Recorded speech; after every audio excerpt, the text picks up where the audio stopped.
Okay, so giving sequence to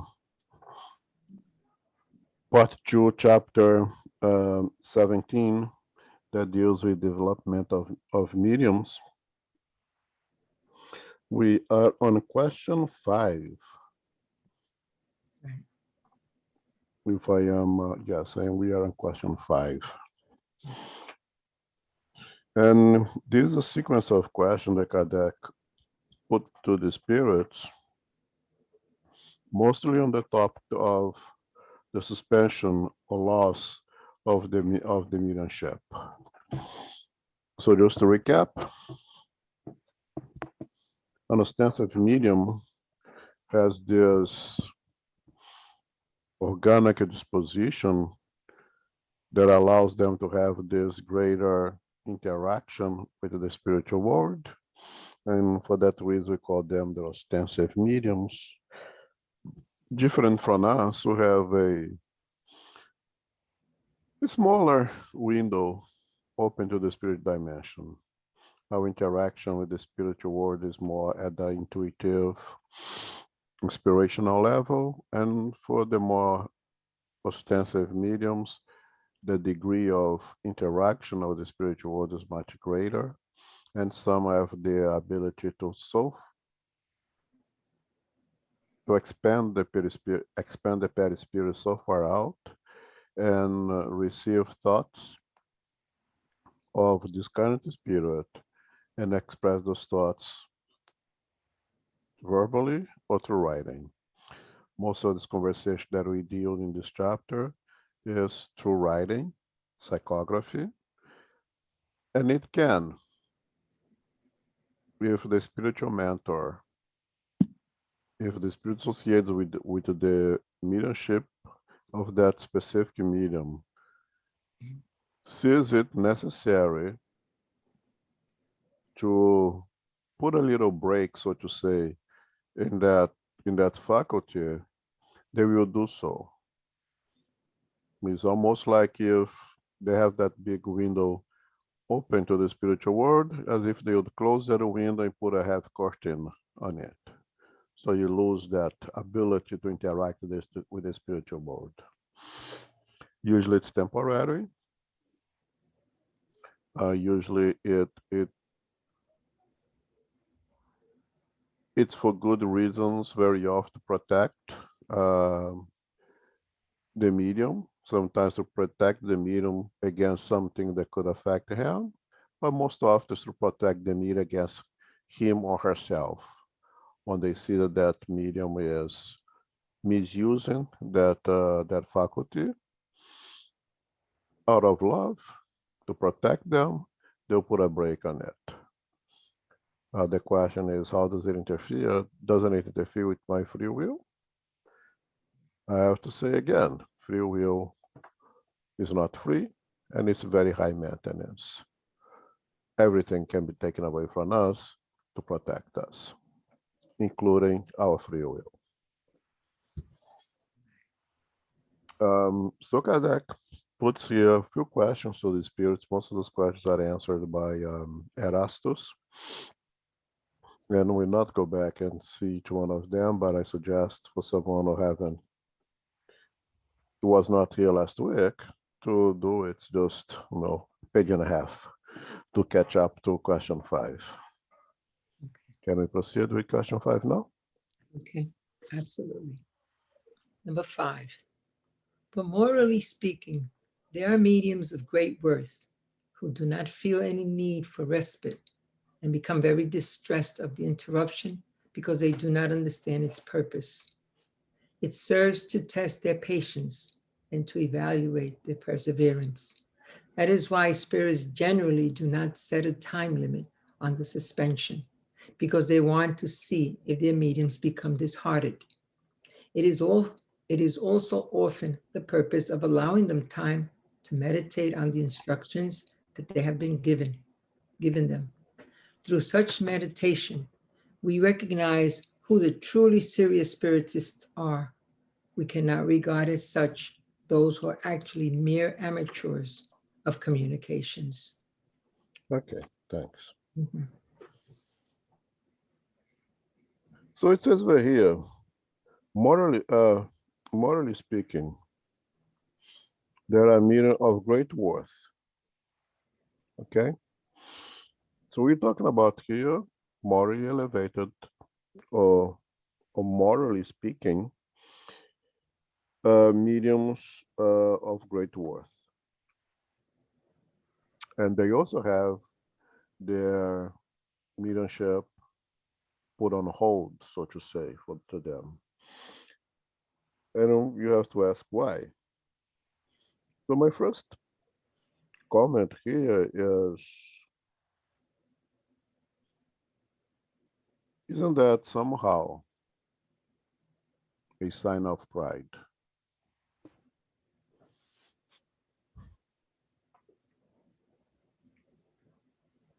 I think it is.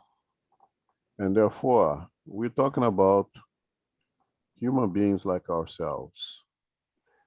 And that is the importance of this question here, that you should not put in those ostensive mediums which on a pedestal.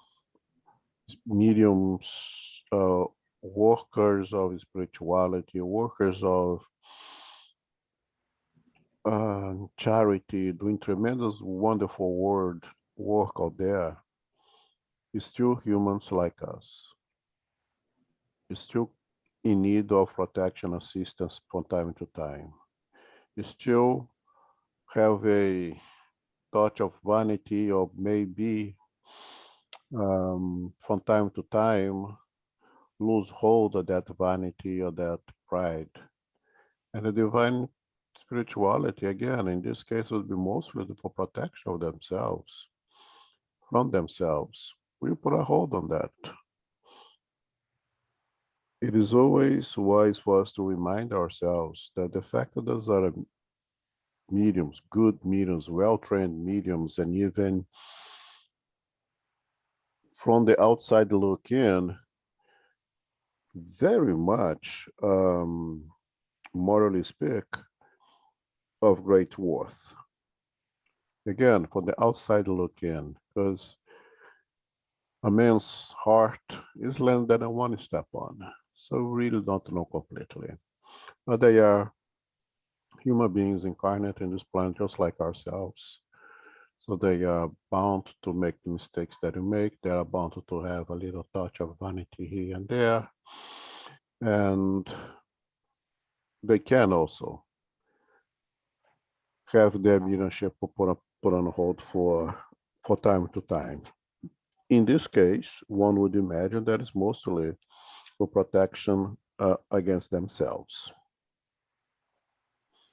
And there is another interesting comment that it says over here, to start meditation, meaning as another important point, that the Spirit feels that from time to time, it is good to take a break from the work so you can look back and review the work, review what we're doing, review how are we doing it, review the lessons that is being given to us.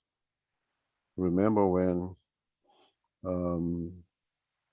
Divaldo Franco complained to her mentor, to his mentor, Joana de Angelis, that says, you're giving all those wonderful teachings and advices to everyone else. To me, you never gave me anything to me, any advice to me.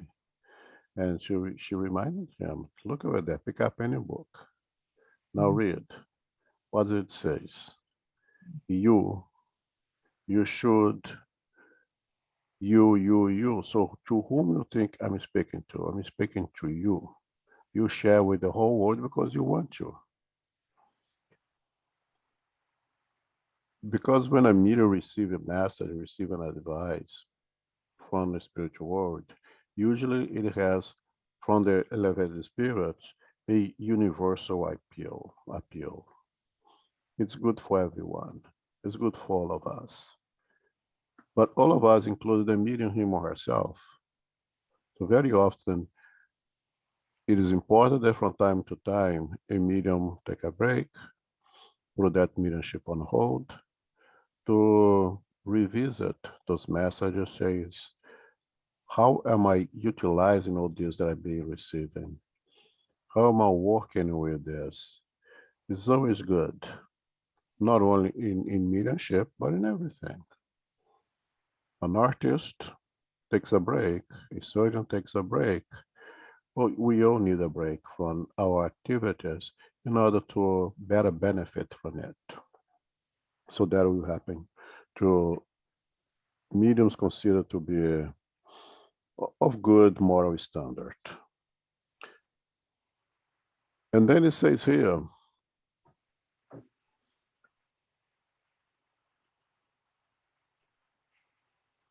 through certain meditation, recognize who the truly serious spiritists are.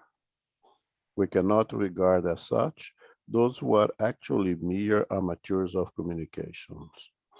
So Kardec is making a differentiation here, because again, there are mediums everywhere, or every kind of religions, or without any religions. You may be a completely atheist and still an extensive medium. Spiritists did not invent mediumship. Spiritism studies, educates about mediumship, and utilizes mediumship as a tool to upgrade humankind morally. So why Kardec makes this differentiation? That the truly serious spiritists and are those who are that actually mere amateur at communications. Because in spiritism,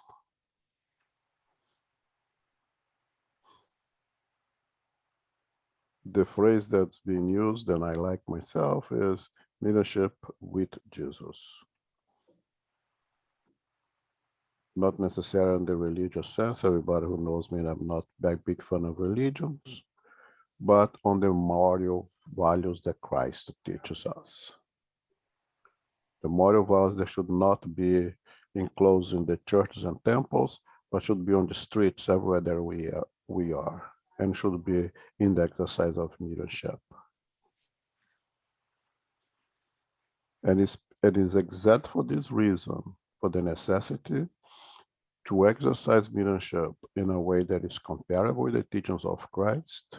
I mean, it's a tool to serve oneself and to serve the community, to serve others, to do good to oneself and to others, incarnate and discarnate.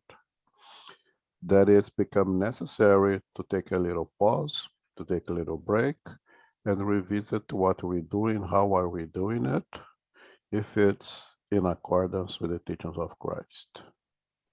That would make a spiritist medium.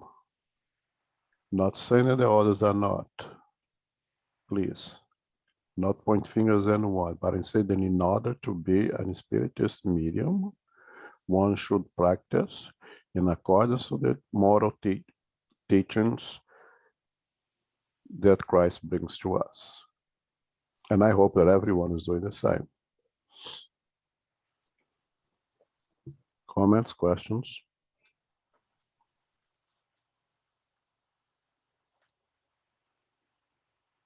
Okay, move on. Okay. Number 6. Then is it necessary for mediums to continue attempting to write? If their spirits so counsel, yes. If they have advised them to abstain, they must obey. Okay, so my mediumship is put on hold. I have two options. You say, I don't care, I just move on. Or I can try to seek to understand what's happening. I can seek to get advice from the mentors. And if they say, no, continue trying, I should continue trying. If they say, no, take a longer break, take a longer break. What is this? This is humility. What is this? This is trust. This is trust that those who are somewhat, in in charge of assisting me with my faculty, they know better than I. This is humility, this is trust, this is faith. This is mediumship with Jesus. To say, oh, you don't want me to write, so I'll walk away, is pure pride, vanity.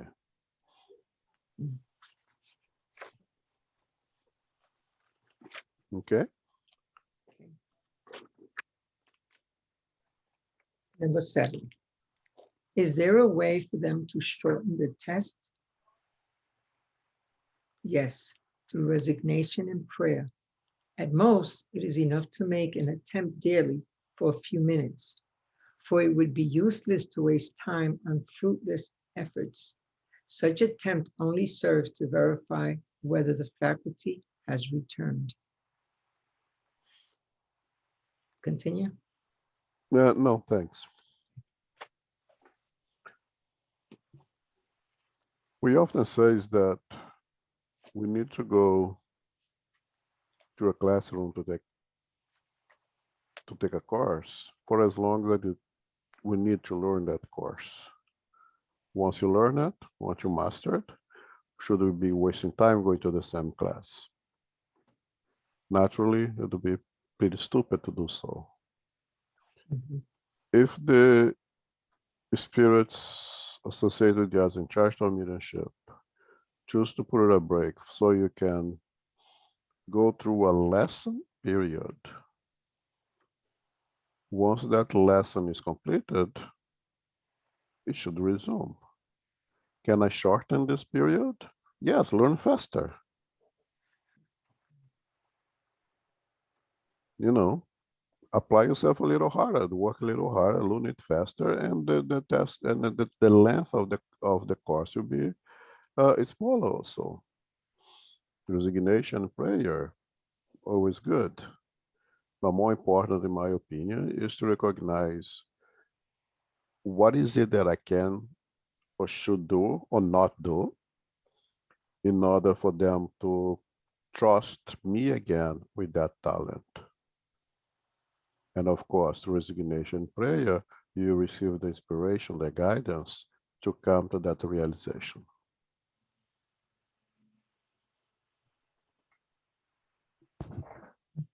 Okay? Okay. Number 8. Does the suspension imply the withdrawal of spirits who habitually communicate? In no way. Such mediums find themselves in the situation of persons who have temporarily lost their sight, but who have not been abandoned by their friends, even though they cannot see them. These mediums can and should continue to converse with their familiar spirits through thought and persuade themselves that they are indeed listened to. If the lack of mediumship can deprive them of physical communications with certain spirit, it does not deprive them of mental ones. It is it's very simple to understand, right? Um, our relationships based on love are much stronger than anything else. And they will survive and persist anything else. If I cannot make use of my faculty for psychography, it doesn't mean that I cannot interact with those who care for me in the spiritual world. It will not be done through psychography.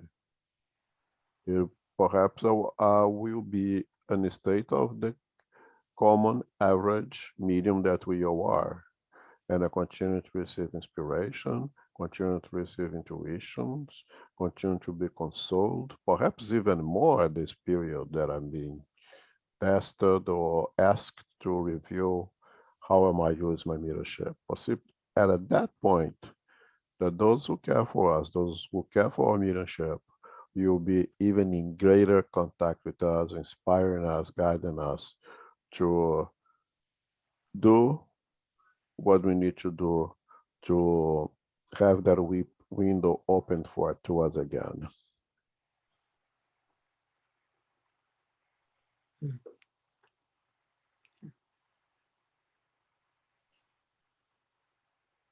Continue. Okay. Number 9. Then the interruption of the mediumistic faculty is not always a rebuke by the spirits? Of course not, since it can also be a demonstration of benevolence. Okay, we already covered that. It may do an act of benevolence to protect us, very often against ourselves. But it could be from an exterior source as well. And of course, there will be an act of benevolence. Okay. Again, you have to remember always that the elevated spirits, the elevated individuals, they do not punish. Punishments for us, ignorant spirits. They create opportunities of learning. And those opportunities of learning may not be very pleasant. Mm. Yeah. Continue. Number 10. How can we recognize if an interruption is a rebuke?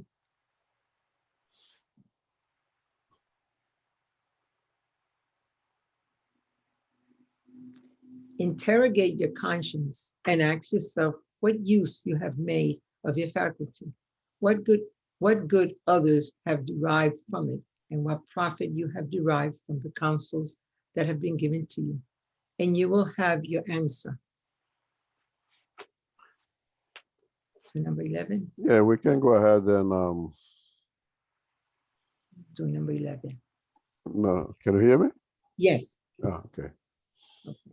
We cannot escape our unconscious. You cannot hide ourselves from our unconscious.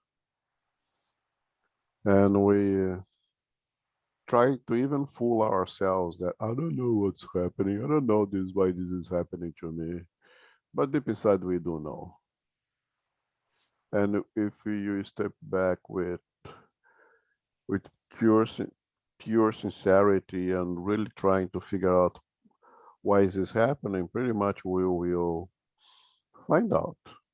If you will be open enough without fear, our conscience will lead us to the answers that we are trying to get. And very often we already know anyway. You even try to fool ourselves, but we can't because our conscience will not let us. So the answer is very simple. Interrogate your conscience and ask yourself, what use have you made of your faculty? Step back. How am I using it? Why am I doing it?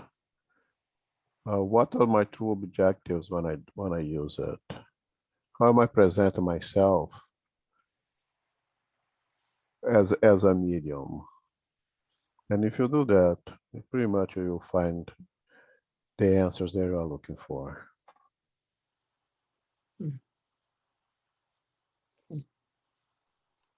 11. Okay. 11. Can't mediums who have lost their writing ability resort to another medium? That depends on the cause of the interruption. It is nearly always a need to allow them some time without communications after the counsels that have been given to them, so that they do not get used to doing everything only under our guidance. In that case, they will not find what they are seeking with another medium. This has a further purpose, which is to demonstrate the independence of spirits, whom they cannot make act at their own pleasure. This is also the reason why those who are not mediums do not always obtain all the communications they desire. In fact, we must observe that those who resort to a third party to obtain communications, notwithstanding the meeting's quality, often receive nothing satisfactory, whereas on other occasions, the responses are very explicit. It depends so much on the Spirit's will that everything will remain the same in spite of the medium. It seems that the spirits themselves obey a word of order in this case. because whatever cannot be gotten from one medium cannot be obtained any better from another. We should thus avoid insisting and being impatient, so that we do not become victims of deceiving spirits who will respond if we ardently desire it. For good spirits will allow them to do so in order to punish our insistence. I think this answer is of great value for us and for the mediums. But not only for the mediums, but for us. In the stories of spiritism, of spiritualism, who gain to understand the possibility of receiving messages, answers to some questions from the spirit dimension.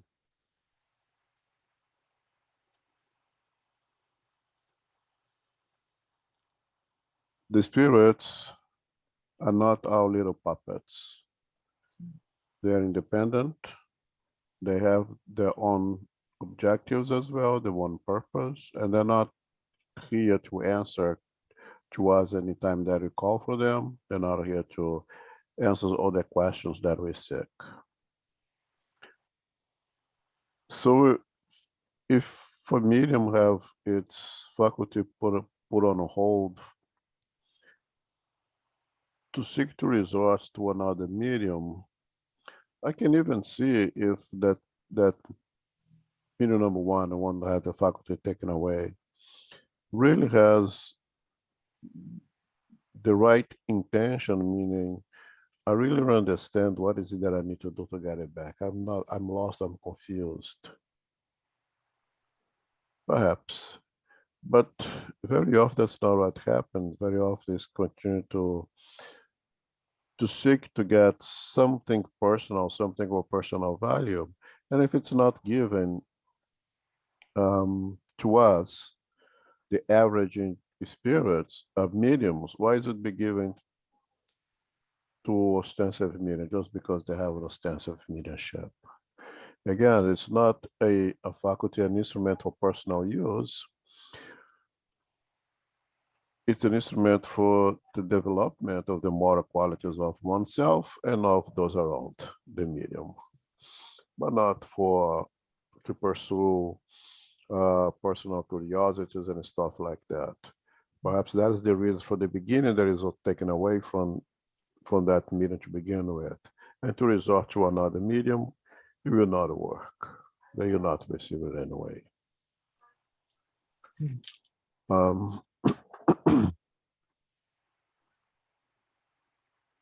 Now,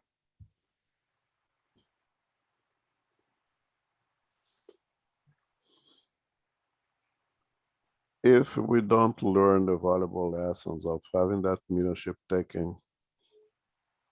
on hold, taking a break from it, and with humility, we try to revisit what are we doing, how are we doing, how can we do it better, to return to the work. If you persist going to this medium and another medium, and I'll get it one way or another, he or she may get it one way or another.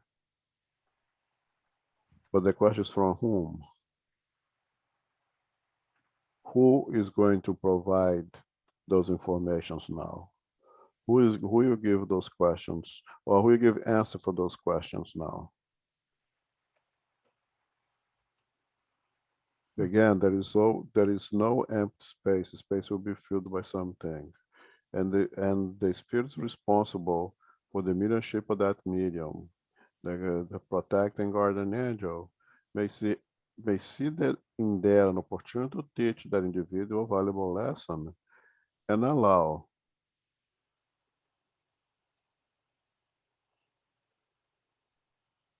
morally inferior spirits to come in and give those answers, to come in and give those advices, as an opportunity for that medium to understand that that is an instrument to be used with tremendous amount of care, that they need to put trust on those who are responsible to help and assist them, Otherwise, anyone else can fill up that space. And if you are, let's say, suffering from the vice of vanity, and the spirit may come in and just inflate your vanity tenfold. And now we're not only a medium, but you are the greatest medium ever. You now you're going to receive messages, psychographies from Jesus. And it has happened. Anyone might ask, what is the protecting spirit? What are the ones supposed to protect this medium? They're right there, witnessing, watching everything. But if you persist on the wrongdoing, if you persist of abusing of this faculty, they may step out and allow you to go through that experience to learn valuable lessons.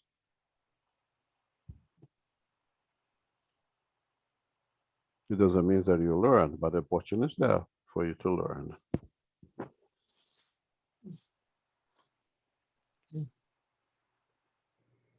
12.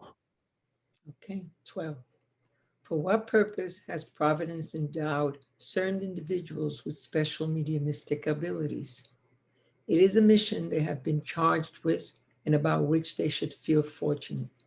They are interpreters between spirits and humankind. Well, this is, to me, a very important question, very important answer, of course. There has to be a purpose, right? Why X and not me?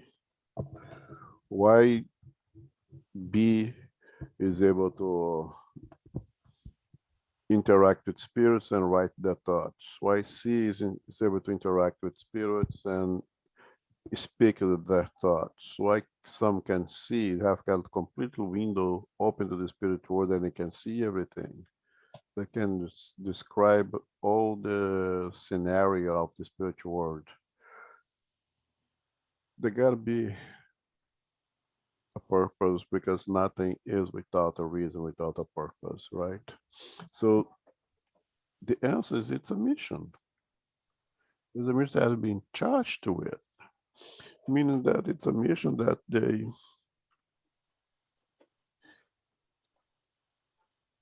have been given that opportunity. Very often is a mean of relieving yourself of some other perhaps more difficult trials.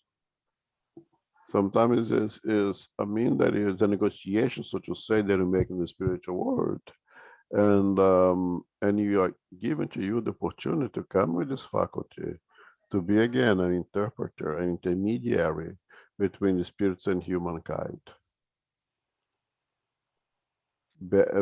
A better means of learning than perhaps some other difficult trials that you'd go otherwise. But like everything that is placed upon our hand, we are responsible to make proper use of it. Is the parable of the talents that Jesus tells us, right? One got 10, the other one got 5, the one got 1, and everyone is responsible to use, to reproduce, to duplicate, to replicate those talents. So it is with mediumship as well. So very often, it is an opportunity to learn valuable lessons that, in order to be learned otherwise, would imply some more difficult trials.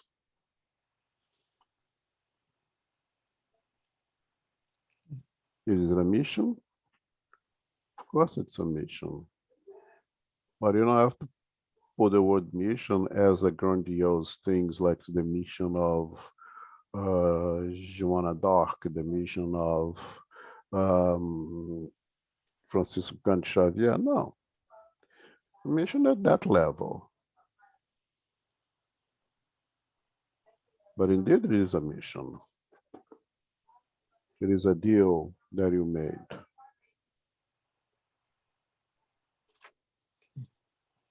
Okay, comments, questions?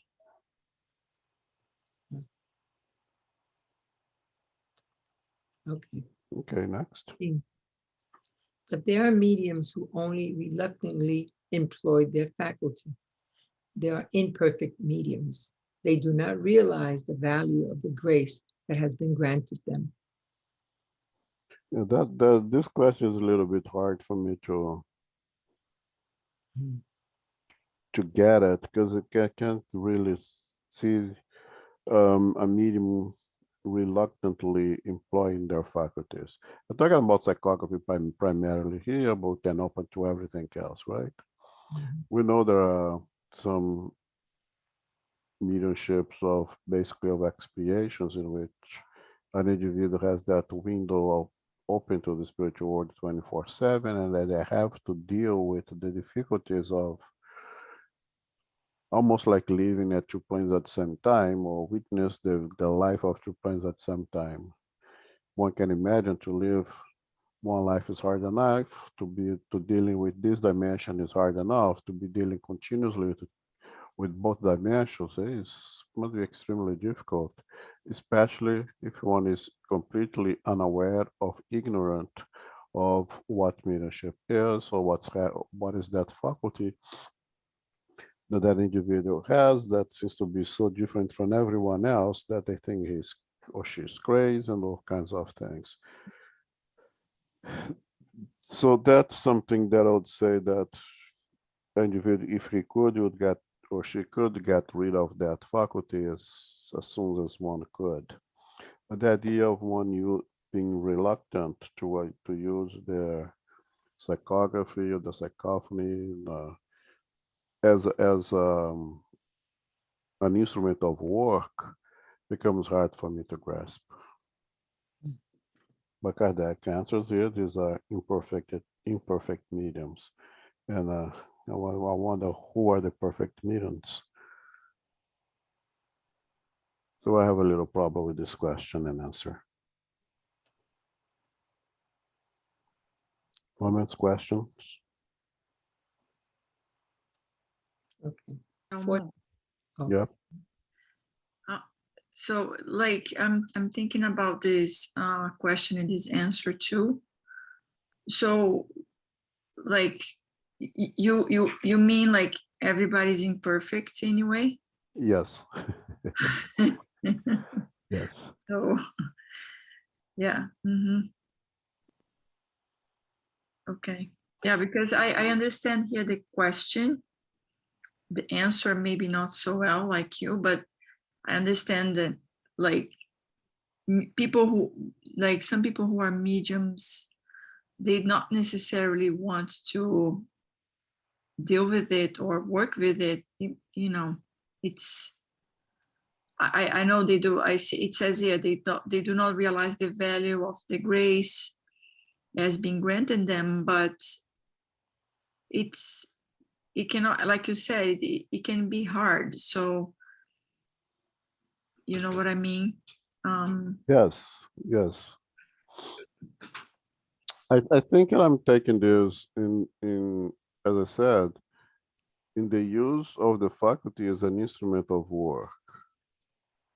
That is, the one would put that talent to work with reluctancy.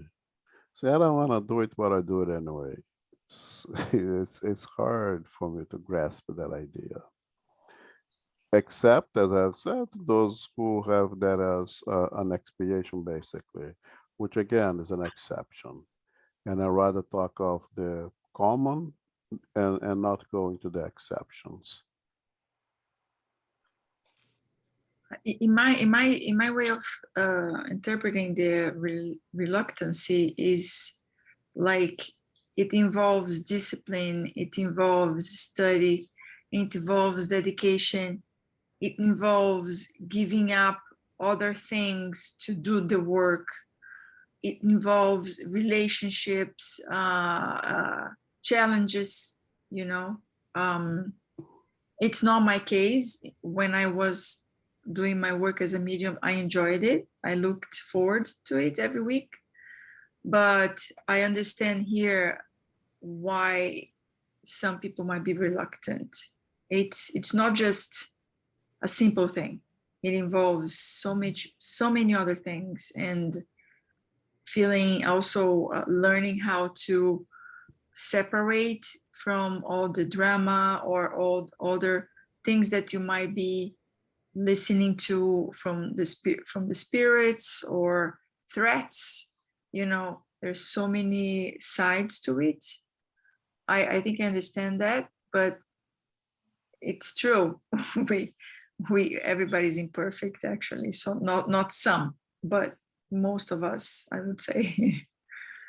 Yeah, and I agree with you, and that's a very good point. I think is the reluctance may not be with the mediumship itself, but with the all the hardship that may be associated with the commitment. Yes, with that commitment, or perhaps I remember one of works a long time ago. I don't think she actually not even got to work on the mediumship meeting. But she had a very difficult mediumship, and she had very poor control of that mediumship. And that mediumship that she had was very, very difficult for her to deal with. There, she opted out of it. I don't know what's happening right now. I don't know, but she has that window open. But there was someone who could not deal with exactly what you said, with the threats, with all with the child's coming from the spiritual world. There was too much for that person to deal with. That I can see. But it's still the reluctance to work with it is the part that I find hard. If you don't want to work, don't work. Just don't do it, period. No, there is other means to you to use that faculty, not necessarily doing that. But yeah, your point is really good. The commitment is hard. You have to give up something. There is no way that we're gonna say, oh, it's easy. No, it's not easy. It's especially for the mediums who are charged with those energies at the day of the work, or perhaps even the day before the work, they start being bombarded with the energies. Depends on the quality of the work that is being done. Not to the medium's fault at all. It's not to do with the moral qualities of the medium, but the nature of the work impose upon them those hardships that becomes difficult for some to deal with. Yeah, and also just to add to what we are saying, I think for many people who put up to do this kind of work, it also, there is some pushback from family members, because you might be leaving kids at home, you might be leaving you know, maybe cooking dinner, or you might have to be absent for a few hours. So the family side of it also plays a big role, especially if someone who has a family, maybe not for a single man or a single woman, it might be easier. It might be the other side we talked about, but I think for people who have family and responsibilities, it also, you might hear complaints, and you know, like Yep. being absent can create so many more difficulties. That's okay, I don't want to do with it. It's or if I have to, it's like it takes a lot of work, you know, a lot of energy, and circling back to discipline and commitment, you know? Yeah, and that's what we always say is our spirit is centered. I mean, your private life should take priority over the mediumship of the studies of anything else. You know, your family, your work should take priority, of course. Is able to conciliate everything? Yes. Is able to have commitment to everything else? Most of the time, yes. There's some cases that no, the person should step out and take care of their priorities first. We are very clear on that. The mediumship is work in a mediumship meeting is a great, wonderful opportunity. Is a great learning opportunity, but it should not be anyone's priority. It should not be anyone else's most important thing. And if it's necessary, yes, please step out and take care of the priorities.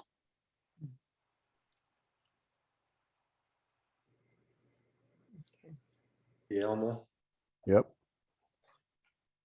I think there's another element that, my minions also might be a little reluctantly, is because when you are developing in the beginning, it's not so pleasant. You go through a period that you see things that are not like, it's even hard to describe in human words the kind of things you see. And it's because our level, nobody, I don't know, maybe, a more elevated medium might begin seeing angels kind of stuff, good things. But most of us, we see hardcore stuff. And I'm talking, just from experience, just for myself.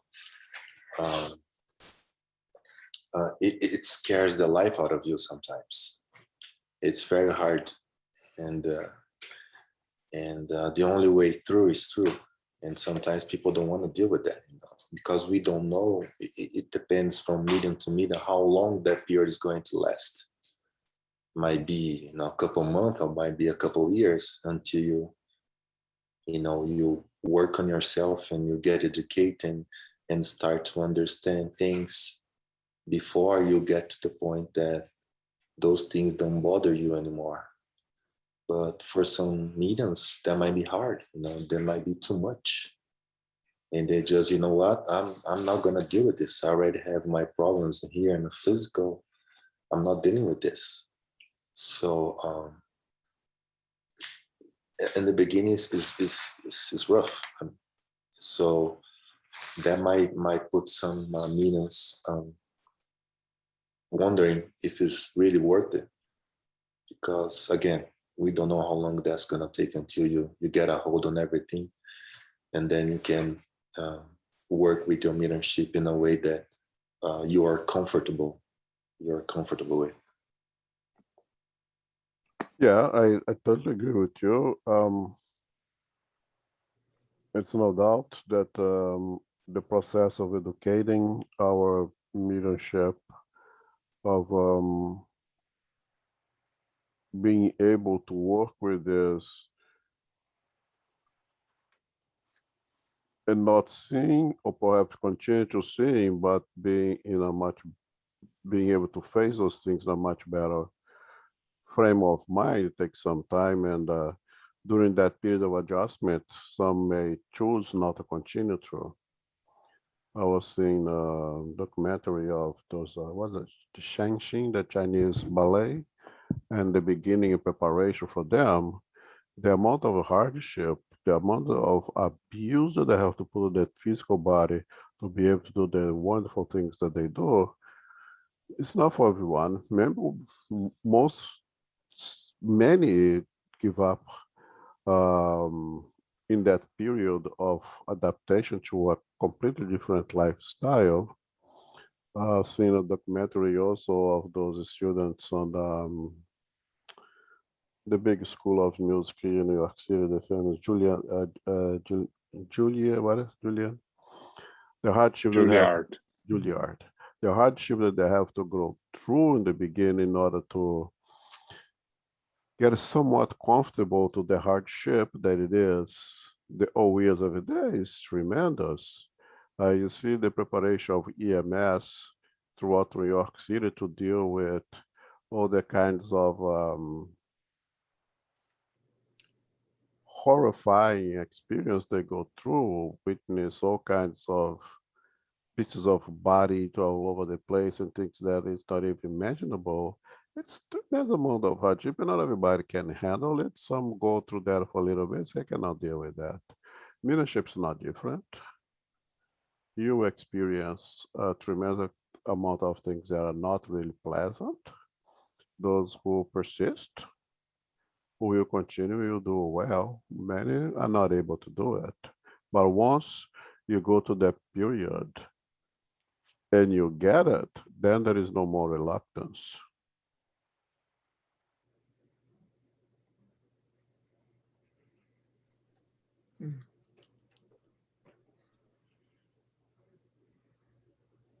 Okay. Okay, continue now. Yep. Okay, 14. If it is a mission, why doesn't it represent the privilege of moral individuals only, since it is also given to those who merit no consideration and who may even abuse it?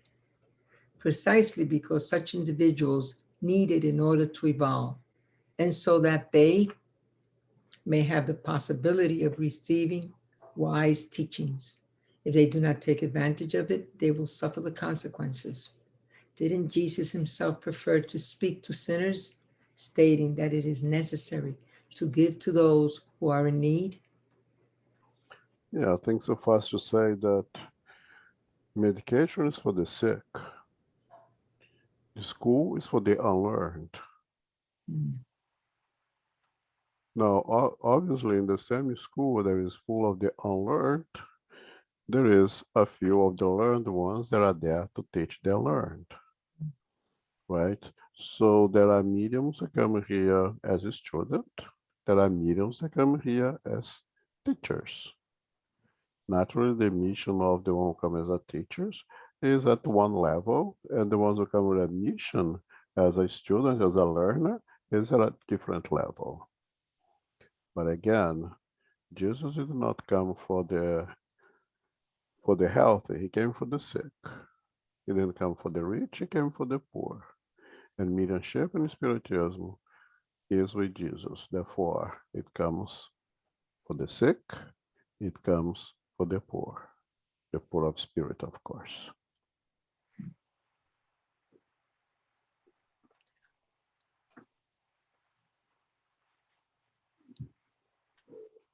Okay.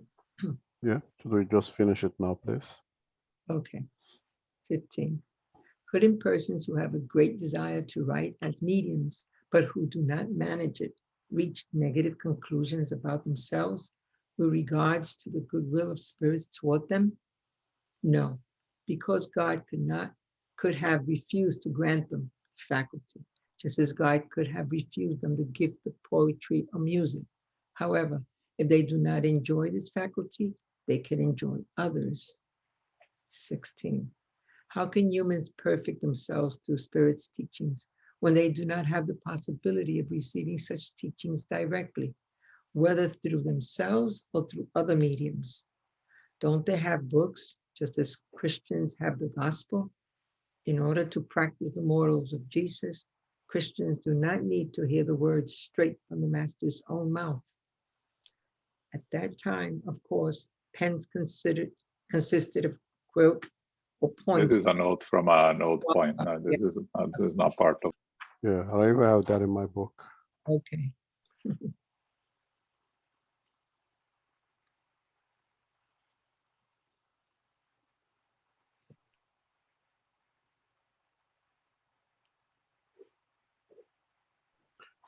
Okay. Again, it's important to remind ourselves that mediumship is nothing more than another instrument that some individuals had the privilege to use it, that they were prepared to use it, that they may ask for that opportunity and it was granted to them. Okay. And in some cases that was not even asked, again, would be the exception. Okay. But everyone will be prepared for that opportunity.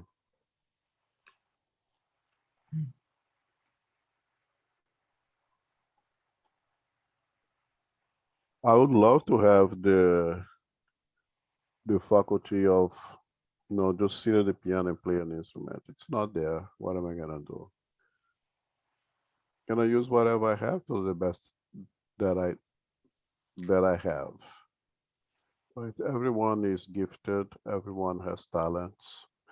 And if everyone would come here an ostensive medium, life would be very complicated for us.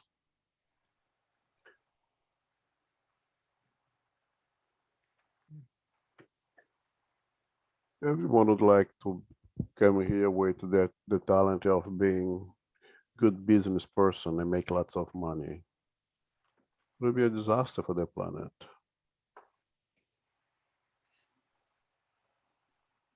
So there are different individuals at different level here, and each one has a talent that is equal to all the other talents.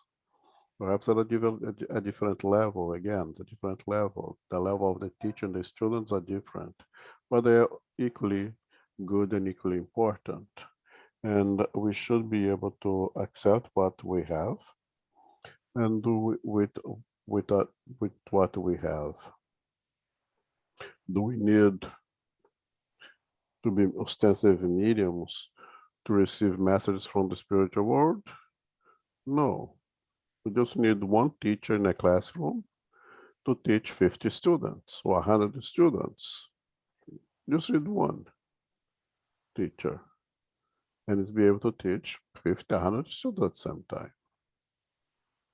So we need one medium, well-prepared medium of psychography to receive a message, and that message can be shared with 50, 100, a billion people. So I don't need to be an ostensive medium to learn from the spirits. But upon receiving that message, now it's my responsibility to make proper use of it.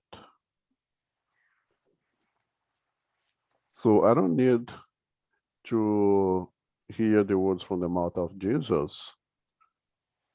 There is plenty of documented written teachings of Christ that I can utilize. I just have to be wise and use reliable sources.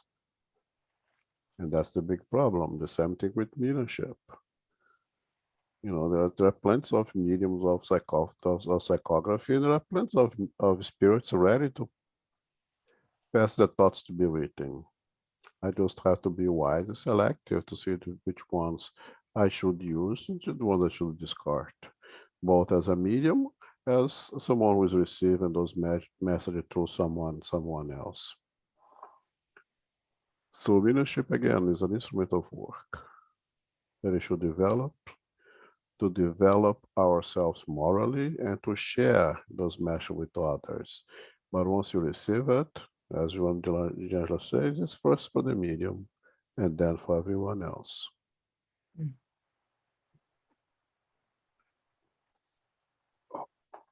Okay, and you conclude this chapter. Is there any more questions?